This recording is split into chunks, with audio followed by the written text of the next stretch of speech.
السلام عليكم ورحمة الله وبركاته. ازيكم حبايبي؟ عاملين ايه؟ كل سنة وانتم طيبين، رمضان كريم عليكم. اهلا بيكم في فيديو. النهاردة هنعمل كنافة بالمهلبية. احنا قلنا مش هنعمل مكسرات، هنعملها بالمهلبية. حاجة جديدة يعني ايه، وتغيير مش جديدة او كلنا عارفينها، بس قلنا ايه تغيير، بلاش المكسرات. ويا رب تدعموني بلايك واشتراك وتفعيل الجرس، وعشان يوصلكم كل جديد عندي ملكة بيتي. تيجي يلا نشوف الطريقة مع بعض. حبيبي النهاردة ايه، انا معايا نص كيلو لبن. تمام.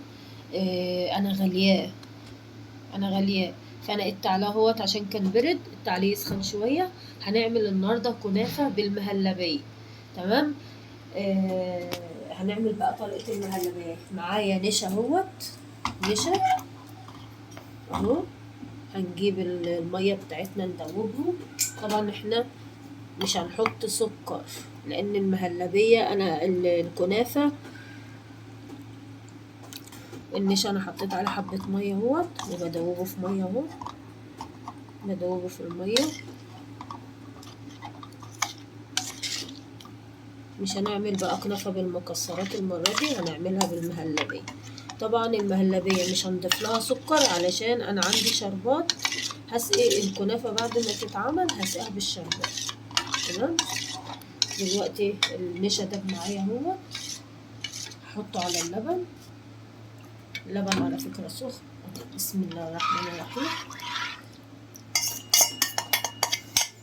وهنقلب كده. وعندي كيس فانيليا هنحطه عليه برضو. بقلب اهوت في اللبن بعد ما حطيت عليه النشا والفانيليا. طبعا انا قلت لكم مش هضيف سكر عشان انا عندي شربات احطه على الكنافه. ماشي. بعد ما المهلبيه تتعمل هوريكم عمل الكنافه. ماشي، خليكم معايا. دلوقتي يا حبايبي المهلبيه اتعملت اهي، بنطفي عليها خلاص. ومعايا برضو سمنه بندوبها كده عشان ايه ما تمسكش مننا.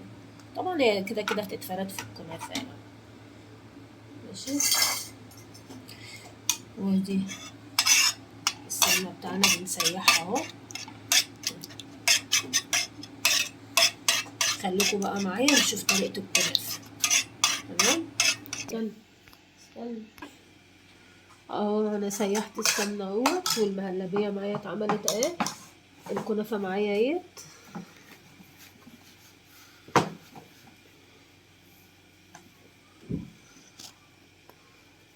بنقطعها من بعضها كده اهوت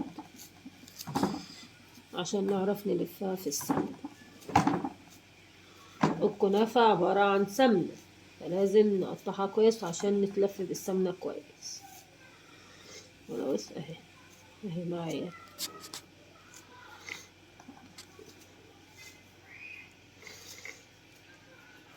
انا فكيت الكنافه معايا اهيت خالص. هنحط بقى ايه السمنه عليها، لازم نحط سمنه كتير عليها.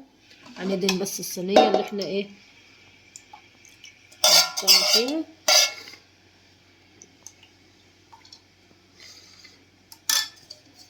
كده اهو. تمام.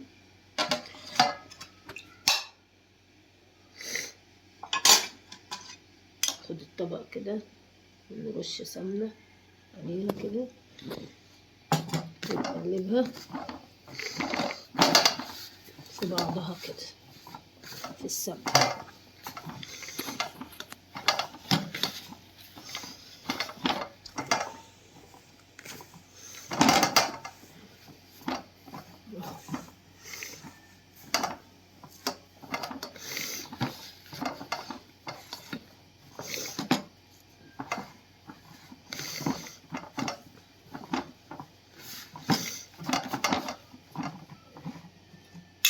شوية سمنة كمان.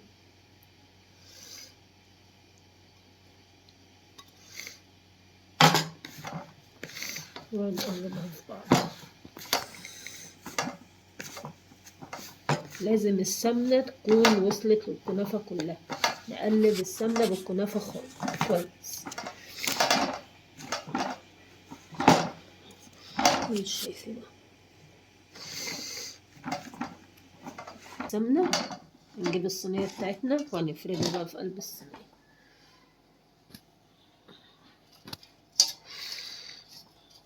كده.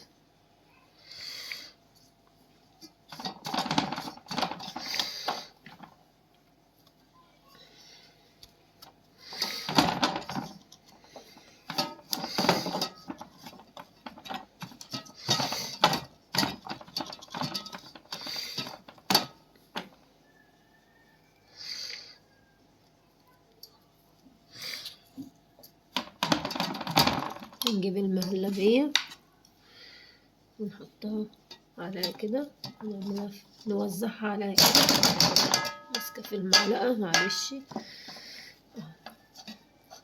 نوزعها كده في الكنافة.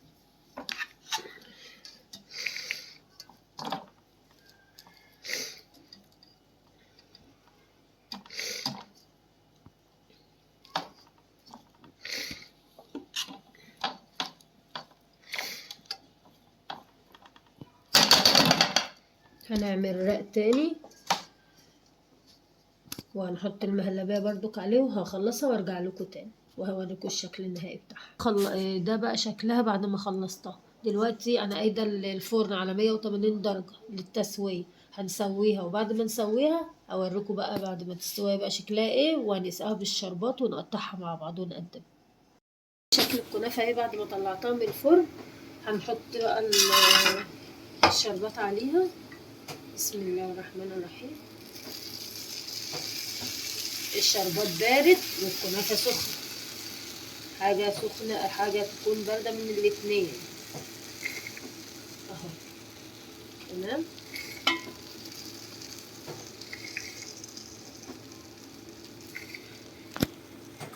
هنسيبها بقى تهدى شوية وبعد كده نقطعها ونقدمها في طبق التقديم وهوريهولكم. وده كان شكلها بعد ما قدمتها، ويا رب تعجبكم. ألف هنا عليكم.